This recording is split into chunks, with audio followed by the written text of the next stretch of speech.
why did the Christ need to separate himself to pray? He was the Son of God. He was 100% God. At what degree of prayer would require the Christ to separate himself a bit? This is Jesus Christ. He says, who in the days of his flesh, when he had offered up prayers and supplications, the Bible says, with strong crying and tears, unto him was able to save him from death, and was heard in that he feared. Jesus, the Son of God, comes in the flesh for a moment, and he needs to separate himself from certain people. And you start to realize that there were degrees of prayer with him. The way he prayed with the 5,000 was different from the way he prayed with the 12. The way he prayed with the 12 was different from the way he prayed with the 3.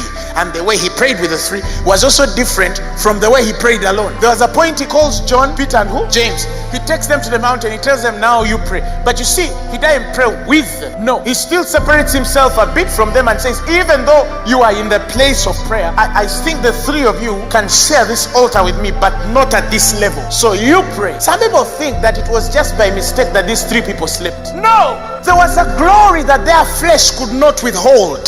There was a certain level that their flesh would not withhold. They could not sustain a certain place in the spirit, and though they slumbered. Take heed when you sleep when you're praying. And I warn Christians, you cannot sleep when you're praying.